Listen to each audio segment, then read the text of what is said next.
जय माता दी। कैसे हैं आप लोग फ्रेंड? आप लोगों का मेरे यूट्यूब चैनल श्रुति की दुनिया में स्वागत है। तो जैसा कि संडे को 8 अगस्त को हरियाली तीज है, तो हरियाली तीज और अमावस्या दोनों है। तो इस दिन कैसे पूजा करते हैं और व्रत कथा क्या है उसके बारे में हम लोग जानेंगे। हरियाली अमावस्या नाम से यह स्पष्ट है कि वह दिन जो हरियाली को समर्पित है, हरियाली के आगमन के रूप में मनाया जाता है। इस दिन किसान आने वाले अपने वर्ष के कृषि के विकास के अनुमान लगाते हैं। सावन महीने में कृष्ण पक्ष की अमावस्या को हरियाली अमावस्या कहा जाता है।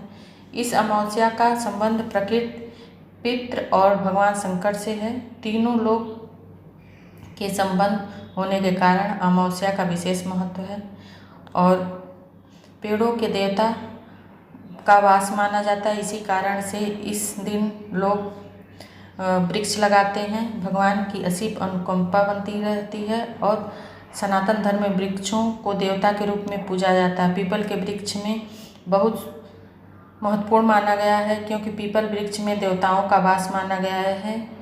पीपल के मूल भाग में जल दूध चढ़ाने से पितृ तृप्त होते हैं और शांति के लिए भी शाम के समय सरसों का तेल का दीपक जलाएं। तो जैसा कि हरियाली अमावस्या मैंने बताया कि संडे को है और इस दिन आप पूजा विधि व्रत कथा क्या है। तो व्रत कथा, एक राजा था, उसके एक बेटा बहू थे। बहू ने एक दिन मिठाई चोरी से खा ली और नाम चूहा का ले लिया। यह सुनकर चूहे को गुस्सा आया और उसने मन में विचार किया कि चोर को राजा के सामने ला कर रहूँगा। एक दिन राजा के घर में मेहमान आए थे और वह राजा के कमरे में सोए थे। चूहे ने रानी के कपड़े ले जाकर मेहमान के पास रख दिए। सुबह उठकर सब लोग आपस में बात करने लगे कि छोटी रानी के कपड़े मेहमान के कमरे में मिले। यह बात जब राजा ने सुनी तो उसने रानी को घर से निकाल दिया। वह रोज शाम को दिया जलाती और ज्वार होती थी, पूजा करती, गुड़धानी का प्रसाद बांटती। एक दिन राजा शिकार करके उधर से निकल तो उनकी नज़र रानी पर पड़ी। राजा ने अपने सैनिकों से कहा कि जाकर देखो उस पेड़ पर। अगले दिन राजा ने सैनिकों ने पेड़ के ऊपर जाकर देखा तो दिए आपस में बात कर रहे हैं। उसमें से एक दिया बोल रहा है, मैं राजा के घर का हूँ। उस राजा की एक बहू थी, उसने एक बार मिठाई चोरी से खा ली थी और चूहे का नाम लगा दिया।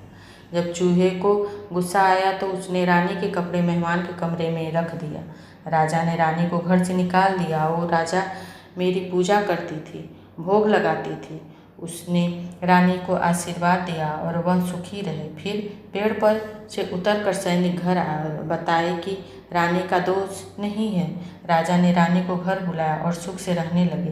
तो कहानी का ये मतलब है कि इस दिन भगवान शंकर अपनी सभी भक्तों पे अपनी कृपा दृष्टि बनाए रखते हैं और उनकी जहाँ भी कृपा दृष्टि रहेगी सभी लोग सुख और संपन्न रहेंगे, खुश रहेंगे।